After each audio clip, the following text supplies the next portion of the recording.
Fellow Falcoholics, what is up? Welcome to another episode of the Dirty Birds and Brews podcast. I'm Kevin Knight at Falcoholic Kevin, your host today. We're going to be going over my latest predictions for the Falcons 53-man roster following the first week of training camp. It's been an exciting one. It's been a fun one. It's been an interesting one. There's been some surprises, some things less surprising, but ultimately I think everyone who has been at training camp will come away feeling very good about the state of the team, particularly the state of Michael Penix and what he's been able to do out there, whipping the ball around. Still some things to clean up, some things we'll touch on today, but overall, this Falcons team looks ready to go, and I'm excited to talk about them. We got a lot to get to today. We're going to be going over every single spot on the 53-man roster, my predictions for those spots, talk about what's changed since the post-draft and free agency roster projection. It's been a while, so we got a lot of stuff to update, a lot of stuff to get to today, and it's going to be a fun one. So thanks for tuning in. Thanks for joining us.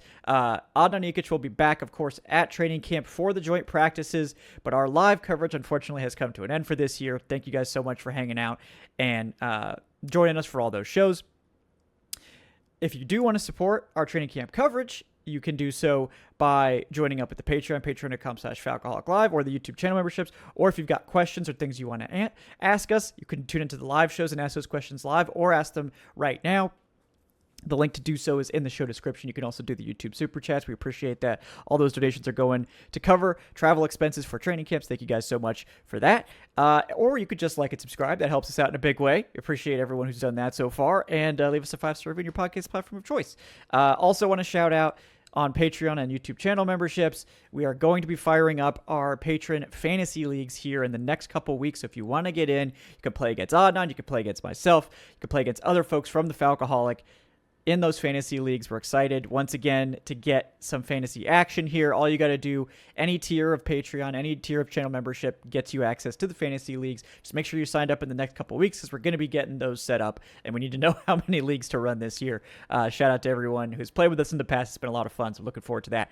All right, guys, let's dive in to this Falcons team. So, first of all, the Falcons right now, you guys know where the Falcons are positioned, right? The Falcons are kind of at the heels of the Bucs. And is that fair or not? I guess that's an open question. I personally think that the Bucs should be favored and they deserve to be favored, but the Falcons are right behind them. And if you look at the FanDuel odds right now, you'll see that the Tampa Bay Buccaneers are plus 105. So they're not heavy favorites. They are the favorite, but we're not talking much here. Falcons sitting at plus 220.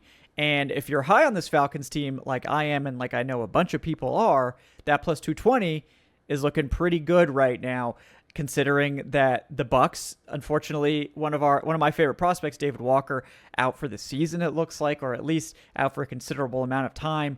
And that team has some issues, right?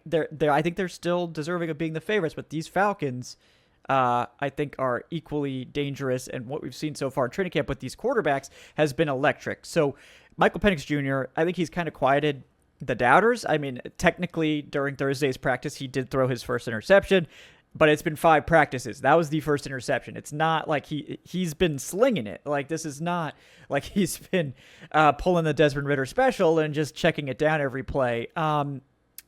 It's a bunch of highlight reel throws. He's been throwing it all over the place to a bunch of different receivers. I would say the short game in the red zone is still a point where they need to continue to hone and improve. That pick today did come in the red, like in, sort of goal line type passing situations. I think the timing and the placement of some of those short passes has been a little bit more inconsistent with Michael Penix. But when you've got the electric downfield plays and the explosives coming in, you don't really, I'm just not worried about it. I think the timing of the short stuff and the placement will come, right? I think it will come with time. And we saw Penix hit Ray McLeod on Tuesday for a short pass in the red zone. We've seen him hit Drake London on a 10-yard pass in the red zone just, a couple days ago. Like, it's not like there have been a ton of problems, but that's the area I think that needs the most work. But for those that maybe had any question about whether Penix would introduce any doubt about Kirk Cousins coming back and that sort of thing, that's off the table. Michael Penix is your starter. Kirk Cousins is the backup. Now, I will say that Kirk Cousins has looked pretty sharp. I think he's looked healthy. He did a rollout bootleg the other day that he looked comfortable doing it. He looked like he's back to full health. So I'm happy to report that Kirk Cousins looks good. He's the NFL's best backup quarterback. That being said, I think we all know, I think he'll be starting somewhere else week 1. I think that I legitimately believe that still. We'll see if that develops, but I still think that a trade will emerge for Kirk Cousins sooner rather than later. And I don't think there's any way he ends the season on Atlanta's roster. I think someone's going to need him at some point. And then Easton Stick looks like the QB3. He's been solid, unspectacular. There haven't been a ton of opportunities for the third string, guys to play in like these team or red zone sessions, maybe a handful of plays. Stick has been fine. But we'll probably get a better read on Stick and what he's able to do like in the preseason. I think that's the first time we'll probably get much of a read there. So 3 quarterbacks the Falcons keep. And, ultimately Cousins is probably going to be off the roster, which is maybe going to open the door for Emory Jones. We'll see, right? Running back, they're keeping 3. And the first 2, there's no question, right? Bijan Robinson and Tyler Algier. They're as expected so far, right? They're awesome. They're dominant. I will say there's going to be 2 running back packages. Saw plenty of it at training camp. It's not an every down thing, but it's going to be incorporated. Bijan frequently motioned out wide to the slot. They were trying to get him matched up with linebackers and creative ways to get him out as a receiver. And I think he's looked more comfortable as a receiver too. The play of Tuesday's practice was Bijan going deep on a wheel route and Penix sort of avoiding pressure. Technically, there was a hold on that play, but it doesn't eliminate that Penix launched up a 30-yard bomb for Bijan Robinson, who came down with it in the back corner of the end zone after sort of beating J.D. Bertrand, poor man, by multiple steps. I mean, that's just an example of what it's going to look like for a lot of linebackers trying to keep up with Bijan downfield. It's just not likely to happen, right? So those 2, and Algier's had some great runs too, don't get me wrong. Bijan is a special player. That's just the way it is. And I think Algier's maybe the best RB2. Maybe this year we'll finally solidify that if they could find ways to get both of them more involved. The first change on the roster projection does come here, however, as the team surprisingly moved on from Jason McClellan, who was last year's late draft pick. Before camp. He didn't even make it to camp. So I don't know if it's a health issue. I don't know if the teams just didn't see what they needed to see from him. But either way, I do think that the running back 3 spot is pretty firmly held at this point by former UDFA Carlos Washington Jr. He's been solid. He's been targeted by Kirk Cousins. But I will say UDFA Nate Carter is probably the other running back to watch out of this group.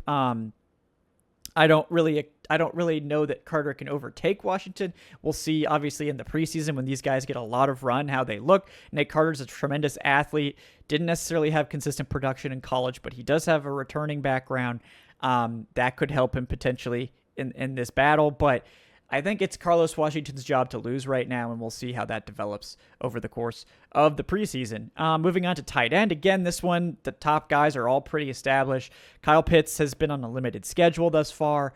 He has been participating in every practice, but has been sort of held out usually of some of the team stuff. But the first team sessions he's a part of, and he's been a favorite target of Michael Penix. I know everyone wants to hear that. It's not just fluff. Penix has been looking for him. Pitts has been getting open.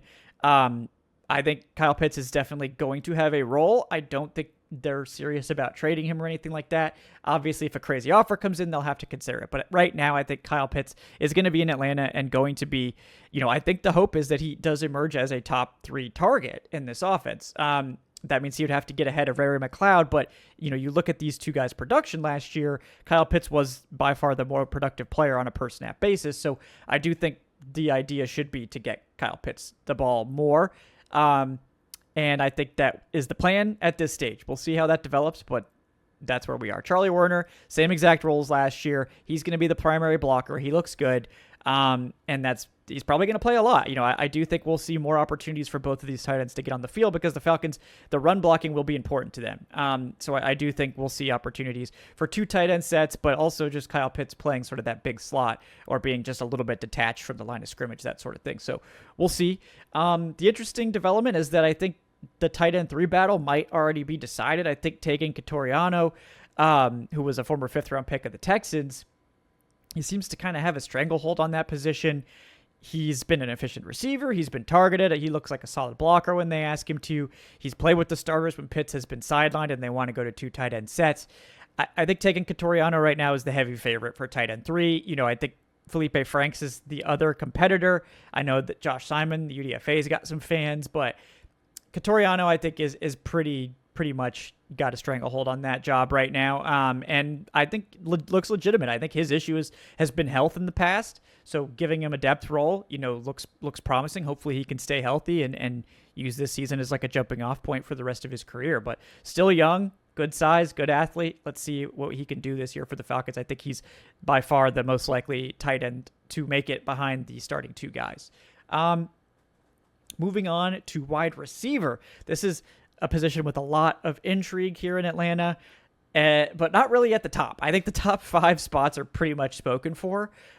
Drake London, Darnell Mooney, Ray McLeod are going to be your 3 starters. I think, any hype about a Kaderl Hodge wide receiver 3 battle, I think that Kaderl Hodge is definitely going to make the roster, and he's been one of the top receivers, but he's lower on the totem pole than Ray McLeod. I think Ray McLeod is your slot receiver. Drake London and Darnell Mooney are your outside guys, and that's going to be the formation you see most of the time. Darnell Mooney, unfortunately, did get hurt on the first day of training camp. He went up for a deep ball, came down without pads on his shoulder, and has a shoulder injury. The team has said he's going to miss most of training camp, quote unquote. And then they've been gamey about his week one availability, which is not what you want to hear. This is a coaching staff that has not engendered a lot of trust with regards to injuries, right? So I don't know what to expect with Darnell Mooney. I certainly hope he's back for week 1. And I think that he'll be a critical piece for this team this year. He looked great in that one day of practice, that's for sure. But as of right now, Drake London is definitely Penix's favorite target. That looks great. Ray McLeod has been building that rapport, and again had that touchdown from Penix in the red zone period. Hodge is looking like a solid depth guy who's going to back up Drake London and provide some obviously special teams ability.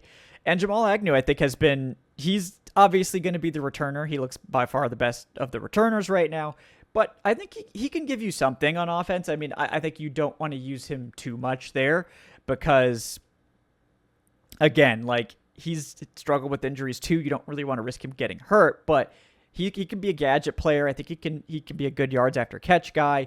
He's got sure hands. I don't really think he's a high volume guy or someone you want getting too many targets, but if he's going to be active on game day, he'll probably get some targets here and there. I think he can maybe fill that Ray McLeod role if needed. So he's someone that I think has locked up a roster spot thanks to his ability as a returner. But I've been pleasantly surprised. Like he's been able to do a couple things as a receiver. And, I think he's going to provide some value there if they need him, but more than likely he's not going to really play many snaps on the offensive side. Wide receiver 6, I think, is actually a very exciting battle, which is as expected, right? I think we were all sort of circling that spot as it's kind of open season. There's a lot of guys mixing in here. I think Chris Blair and David Sills Jr. are in the lead. Blair has been the Falcons wide receiver 6 in the past, has seemingly a good rapport with Michael Penix. Kirk Cousins has targeted him as well. I think he's just a little bit more dynamic than David Sills, but Sills has probably been the biggest surprise of this group. He's been Kirk Cousins' favorite target. He gets targeted all the time. He catches everything. He's a big body. I don't think he's as dynamic a mover as someone like Chris Blair, which is why I think Blair has the edge. But I think David Sills is actually definitely in this competition for the final roster spot at receiver. And then we're looking sort of further down the depth chart for guys like Casey Washington and Nick Nash, who have been getting some opportunities, but, particularly in the case of Nick Nash, had to sort of work his way up from the depth unit. And I think he has succeeded in sort of separating himself there. But he hasn't really cracked the starting group yet. And we'll see if that's something he can do over the remaining weeks. Casey Washington is a little bit ahead of Nick Nash still, but I think he's kind of fallen behind with regards to, Chris Blair and David Sills, who I think are just slightly ahead of him. But that 4 receiver group of, Blair and Sills and Washington and Nick Nash, those are the guys I would just have circled. Like somebody from that group is making the roster, and the other ones are probably going to the practice squad, but it's anybody's guess right now. I have Chris Blair in the lead at the moment, and we'll see how that develops over the remainder of the preseason. But we know Chris Blair can play special teams, so that obviously helps him as well. We'll see how that goes. That's definitely one of the tightest battles that we have at this time. Moving on to the offensive line, not much to report with the starters. I think Ryan Nuzul has looked good as a blocker. There's been a couple errant snaps, which obviously makes you a little worried, but nothing. It's not been a consistent problem, I wouldn't say, but I think they've looked pretty good. I think the intrigue is all with the depth guys, which the second string O-line as a whole has kind of struggled. And in years past, you might be like, oh God, well, that's terrifying because the Falcons don't have a pass rush. But I actually think the Falcons do have a pass rush now. And, guys like Elijah Wilkinson and Kyle Hinton, they're not plus starters, but they're solid NFL offensive linemen. And the Falcons have been kind of beating the pants off them, Ruka Rororo in particular. And, I do think the one that I have the most concern about is Javon Gwynn at center. I mean, I don't really think there's much hope there. Unfortunately, we'll see how that develops in preseason when they're actually having live contact all the time. But to me, if I'm the Falcons, I'm looking for a veteran backup for Ryan Nuzul. And I hope that they find one at some point. I think the two tackles are solid. We've seen Storm Norton starting at one spot. He's been good as expected. Brandon Parker has actually been the fourth tackle, playing pretty much exclusively with the second team. We did see Jack Nelson get the call-up when McGarry missed a day on the second day of practice to the second team. So I do think Jack Nelson is in contention for this roster. But right now, I think that the Falcons would probably lean towards keeping Wilkinson and Hinton over Jack Nelson because Wilkinson has tackle flexibility. Hinton has also played tackle in the past, but the Falcons could probably get away with keeping their two sort of higher value guys in Wilkinson and Hinton, knowing that, Storm Norton is the swing tackle, but Wilkinson could be an emergency tackle if needed. But I think that, Nelson certainly can challenge, but I think he's competing with Brandon Parker, but also with Hinton and Wilkinson just as much. So he needs to kind of get ahead of one of those guys to be able to claim a spot on the 53. But Nelson's been fine. Again, I think this is probably a battle that we'll see sort of determined more in the preseason than we would see at this stage of training camp. But overall, I think the offensive line has looked pretty good, especially the starting unit. The second team is never going to be as good, right? But I think it's actually encouraging that we've seen the Falcons creating a lot of pressure against that second team. That's what you should be doing, right? So that's nice for a change instead of being like, oh, our second team offensive line looks pretty good. And then as soon as they play a real pass rush in the preseason, they get their asses kicked. We don't want that, right? We want these guys actually tested and we want to see our guys, winning on both sides of the ball. So let's take a turn over to the defense, which is still going to be a little bit heavier than the offense. I have the offense with 24, the defense with 26 at this point in the offseason. So we're going to start with the edge rush group. I've got 6 edge rushers making the roster, and every single one of them I like, right? Which is a nice change. Arnold Ebiketie and Leonard Floyd, I think, are kind of clearly the top 2 guys right now. Ebiketie's been good, like what you would want to see. I think he's been effective. I think he's been active against the run and pass. He looks like the veteran of the group. Next to Leonard Floyd, who obviously is the veteran of the group, he comes over. Floyd's been very encouraging, providing that veteran presence. I think he's going to be your pass rush specialist. He can play the run a bit too, but he's definitely a better pass rusher. So I think he's a guy that they'll probably try to limit how much he's playing to keep him fresh. You go further down the list here. Jalen Walker has missed now 3 practices, right? He did participate in warmups on Thursday, but didn't participate at all on Tuesday or Sunday. And the Falcons kind of downplayed it, saying it's just maintenance. And then finally on Thursday, they came out and said he does have a hamstring injury that's minor. So they're limiting what he's doing. I'm sure Walker wants to get back out there. He was participating in warm-up, so I expect that he will be back out there very soon. But that's been disappointing, and that's kind of why there's not a ton to report on Walker yet. What we do have is a lot to report about James Pierce Jr., who's been the star of all the rookies. He's arguably been the biggest star of camp, maybe other than Michael Penix, right? And James Pierce has been consistently disruptive in terms of both physical presence and psychological, getting under the skin of the offensive line and the offense. And he's been playing mostly against the starting offensive line and beat Jake Matthews for a hold. He's created a bunch of pressure. He's gotten plenty of sacks. Like, this is the best I can recall any rookie pass rusher looking in Atlanta in recent memory. Like, I think James Pierce Jr. is clearly ahead of the pack. I haven't seen this before, like this level of production in training camp. So I don't know if that's going to translate to the regular season or what's going on here. But at this point, James Pierce is as advertised and looks like a tremendous presence for this Falcons team early. So we'll see what that translates to in terms of how much he's going to play. But right now, I think James Pierce is definitely someone who's going to be working with the starters sooner rather than later. And I did hear that he was playing some with them today, on which is Thursday. This is being recorded. So James Pierce is immediately hitting the ground running, which is great considering that, Jalen Walker has been a little bit stunted in terms of he's had to take a few days off with his minor injury. So that's great to hear. I know everyone's excited about James Pierce, myself included. And I just, I think I was in on James Pierce. Like I said, I wasn't turned off by the character concerns. I think anyone who said he doesn't like football doesn't know what the hell they're talking about based on what we've seen. So James Pierce, 2 big thumbs up. He's been great. So the other guy that I would say has been a super pleasant surprise is Khalid Kareem, who was a practice squad signing midway through the season. And the Falcons sort of gave him some run when they needed some injury replacements. He looked like a good player against the run. But in training camp, he's had opportunities with the first string, with Walker and Pierce mostly relegated to like the second, third string group, and has looked good. He's gotten sacks. He's gotten plays against the run. I think Khalid Kareem is a legitimate NFL rotational edge rusher, which is great for this team. If they can find a guy like him sort of just out there in the roster churn to help build out this group with really good depth, I think Khalid Kareem's making this roster. I think he's been one of the most consistently good players out there. He's been playing with the starters and looking good. So I'm really excited about Khalid Kareem, what he can bring.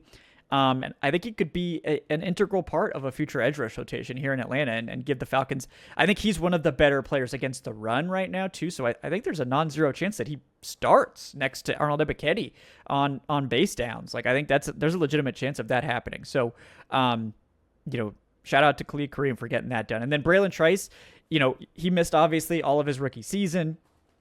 He's been working his way up the depth chart. I still think he's going to make this roster. I'm not really too concerned about that. He's looked healthy. He's looked smooth. I think he's looked like a good player against, he's been working mostly with the third team unit, but he's been getting some snaps a little bit higher up the depth chart, particularly with Jalen Walker missing time.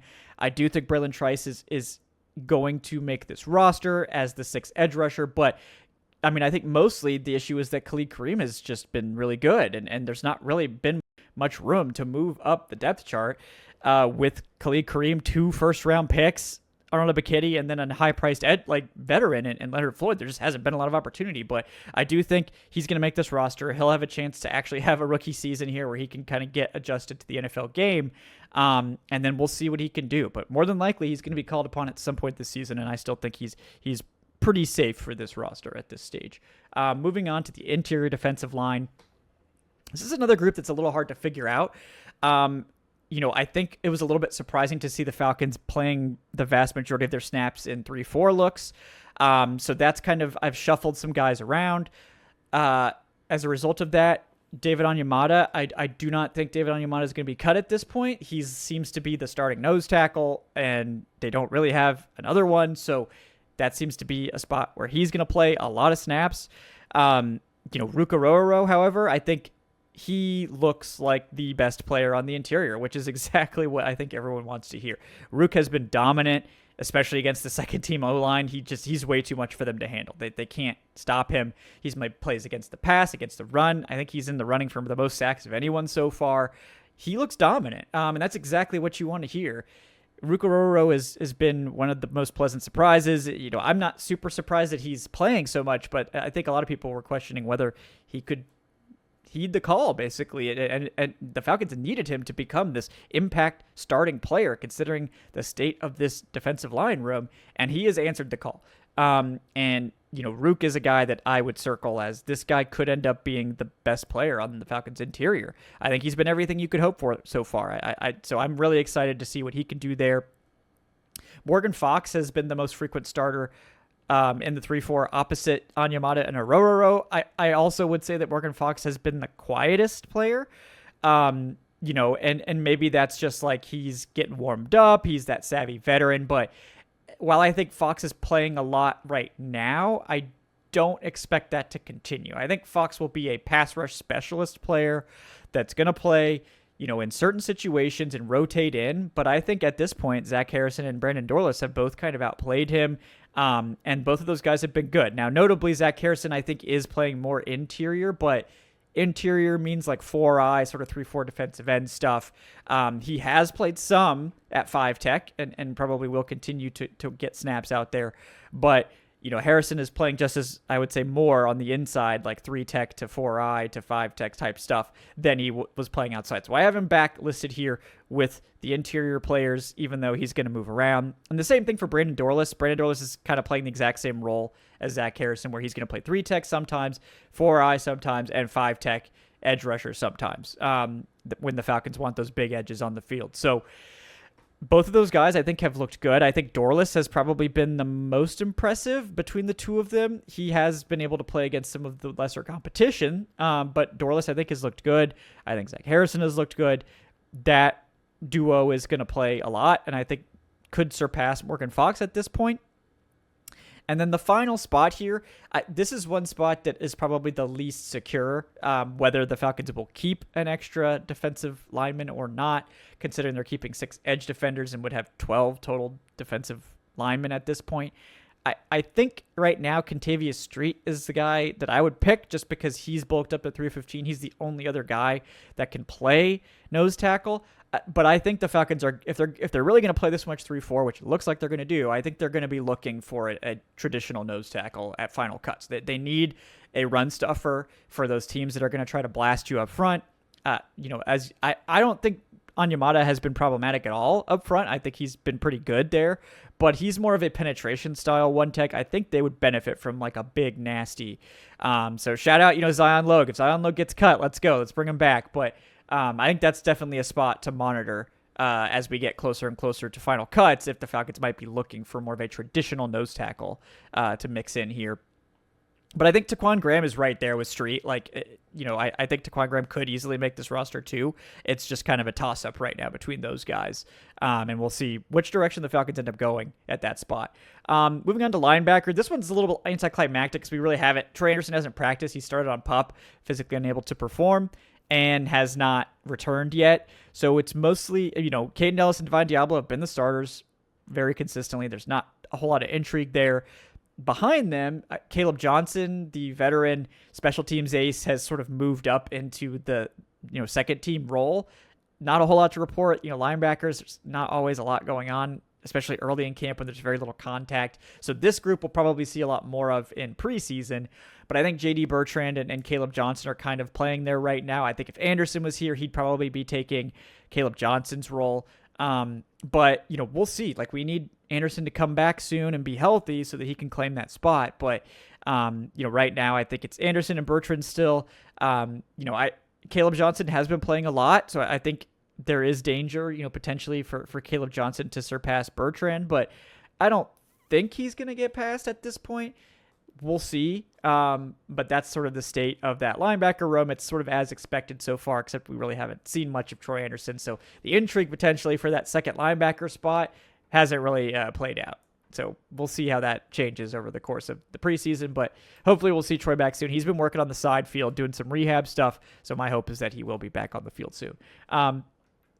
We got cornerback next. And this is probably the most interesting group on the roster. I think, we've seen guys like AJ Terrell, Mike Hughes, and D. Alford as the starters, and that looks pretty set. I mean, D. Alford is the one that people might be surprised. He's been playing the majority of snaps with the starters. Billy Bowman's mixed in a bit, but Alford seems to have kind of overtaken Bowman at this stage. I do think that's going to be a tenuous one the whole preseason through the season, where Billy Bowman at some point will probably just overtake Alford. But right now, those are the 3 starters.